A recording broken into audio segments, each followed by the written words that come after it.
महाशिवरात्रि की व्रत कथा का पाठ हर महाशिवरात्रि के व्रत करने वाले को करना चाहिए। अगर आप महाशिवरात्रि का व्रत नहीं करते हैं, तब भी आपको ये कथा सुननी या पढ़नी चाहिए। ऐसी मान्यता है कि जो महाशिवरात्रि व्रत की कथा सुनता और पढ़ता है, उसे भी भगवान शिव की भक्ति का लाभ मिल जाता है। इसलिए हर शिव भक्त को महाशिवरात्रि की व्रत कथा जरूर सुननी चाहिए। इसलिए चलिए सुनते हैं महाशिवरात्रि की व्रत कथा। एक बार की बात है, पार्वती जी ने भगवान शिव शंकर से पूछा, ऐसा कौन सा श्रेष्ठ और सरल व्रत पूजन है जिससे मृत्यु लोक के प्राणी आपकी कृपा प्राप्त कर लेते हैं। उत्तर में शिव जी ने पार्वती जी को शिवरात्रि के व्रत का विधान बताकर एक कथा सुनाई। ये कथा इस प्रकार थी। एक समय की बात है, एक बार चित्रभानु नाम का एक शिकारी था। पशुओं की हत्या करके वो अपने कुटुंब को पालता था और वो एक साहूकार का ऋणी भी था। लेकिन ऋण को समय पर ना चुकाने से साहूकार क्रोधित हुआ और उसने उसको शिवमठ में बंदी बना लिया। संयोग से जिस दिन उसे बंदी बनाया गया, उस दिन शिवरात्रि थी। बंदी रहते हुए शिकारी शिवमठ में भगवान शिव के संबंधी धार्मिक बातें सुनता रहा और उसने वहां शिवरात्रि की व्रत कथा भी सुनी। संध्या होने पर साहूकार ने उसे बुलाया और ऋण चुकाने के लिए पूछा, तो शिकारी ने अगले दिन सारा ऋण लौटा देने का वचन दिया। साहूकार ने उसकी बात मान ली और उसे छोड़ दिया। शिकारी जंगल में शिकार के लिए निकला, लेकिन दिन भर बंदी गृह में रहने के कारण वो भूख प्यास से व्याकुल था। सूर्य अस्त हुआ और वो एक जलाशय के समीप गया। वहां एक जलाशय के किनारे एक पेड़ था। अब शिकारी पीने का थोड़ा जल लेकर उस पेड़ पर चढ़ गया। उसे पूरी उम्मीद थी कि कोई न कोई जानवर अपनी प्यास बुझाने के लिए वहां जरूर आएगा। वो पेड़ बेलपत्र का था और उसी के नीचे एक शिवलिंग भी था, जो सूखे बेलपत्रों से ढके होने के कारण किसी को दिखाई नहीं दे रहा था। शिकारी को उस बात का पता न चला और वो भूख प्यास से थका हुआ उसी पर मचान बनाकर बैठ गया। अब मचान बनाते समय उसने कुछ टहनियां तोड़ी और वो संयोग से शिवलिंग पर जा गिरी। इस प्रकार दिन भर भूखे प्यासे शिकारी का व्रत भी हो गया और शिवलिंग पर बेलपत्र भी चढ़ गए।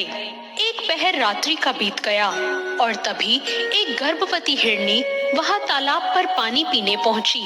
शिकारी ने धनुष पर तीर चढ़ाकर जैसे ही प्रत्यंचा खींची, उसके हाथ के धक्के से कुछ पत्ते और जल की कुछ बूंदें नीचे बने शिवलिंग पर जा गिरी और अनजाने में ही सही शिकारी की पहले पहर की पूजा हो गई।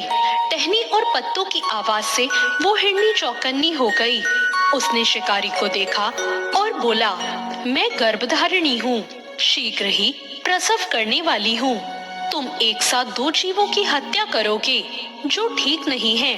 मैं अपने बच्चे को जन्म देकर शीघ्र ही तुम्हारे पास प्रस्तुत हो जाऊंगी, तब तुम मुझे मार लेना। शिकारी ने उसकी बात सुनकर प्रत्यंचा ढीली कर दी और उस हिरनी को जाने दिया।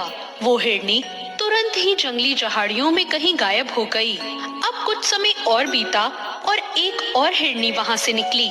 शिकारी की प्रसन्नता का ठिकाना ना रहा। जब वो हिरनी भी पानी पीने पास आई, तो उसने धनुष पर बाण चढ़ा दिया, जिससे फिर से कुछ बेलपत्र नीचे शिवलिंग पर जा गिरे और अनजाने में फिर से शिकारी की दूसरे पहर की पूजा भी हो गई। और तब उस हिरनी ने शिकारी को देखकर विनम्रता पूर्वक निवेदन किया, मुझे जाने दो, मैं अपने प्रिय की खोज में भटक रही हूँ। मैं अपने पति से मिलकर शीघ्र ही तुम्हारे पास आ जाऊंगी। शिकारी ने उसका निवेदन सुनकर उसे भी जाने दिया। अब 2 बार शिकार को खोकर वो चिंता में पड़ गया। अब रात्रि का आखिरी पहर बीत रहा था। तभी एक और हिरनी अपने बच्चों के साथ उधर से निकली। शिकारी ने उन्हें देखकर धनुष पर तीर चढ़ाया और जैसे ही वो तीर छोड़ने ही वाला था, हिरनी बोली, मुझे मत मारो, मैं इन बच्चों को इनके पिता के पास छोड़कर लौट आऊंगी। इस समय मुझे मत मारो, जब मैं वापस आऊंगी तो मुझे मार लेना। शिकारी हंसा और बोला, सामने आए शिकार को छोड़ दूं? मैं ऐसा मूर्ख नहीं।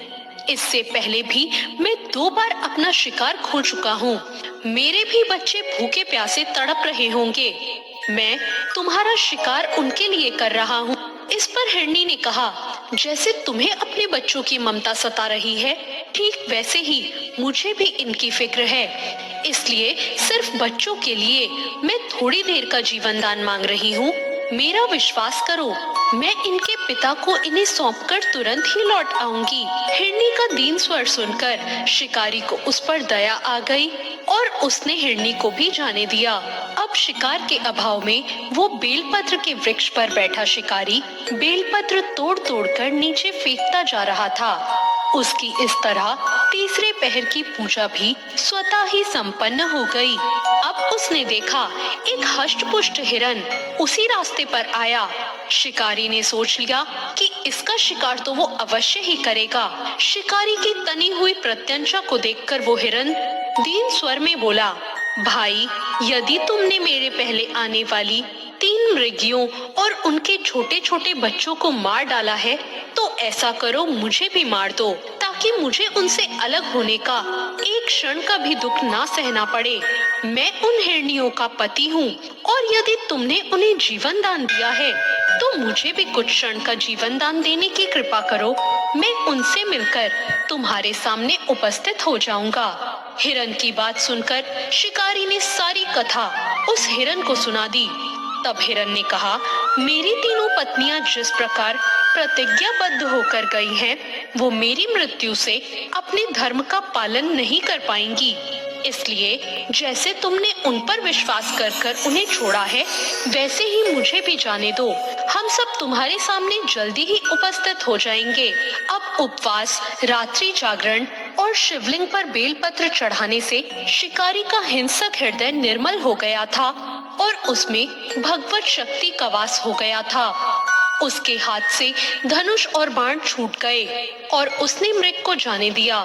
थोड़ी देर बाद वो हिरन अपने परिवार सहित शिकारी के सामने उपस्थित हो गया और शिकारी से कहने लगा, अब तुम हमारा शिकार कर लो। लेकिन जंगली पशुओं की ऐसी सत्यता, सात्विकता और सामूहिक प्रेम भावना को देखकर शिकारी को बहुत गिलानी हुई। उसकी आंखों से आंसू झड़ने लगे। उसने उस हिरन के परिवार को ना मारकर अपने कठोर हृदय को जीव हिंसा से हटा दिया और कोमल और दयालु बन गया। ये सब देवलोक से भगवान शिव देख रहे थे और उसके ऐसा करने पर वो उस पर प्रसन्न हुए और तत्काल ही उन्होंने उसे अपने दिव्य स्वरूप का दर्शन करवाया और साथ ही उसे सुख समृद्धि का वरदान देकर उसे गुहु नाम प्रदान किया। ये वही गुहु था जिसके साथ भगवान श्री राम ने मित्रता की थी। ओम नमः पार्वती पतये, हर हर महादेव। तो ये थी महाशिवरात्रि की पौराणिक व्रत कथा।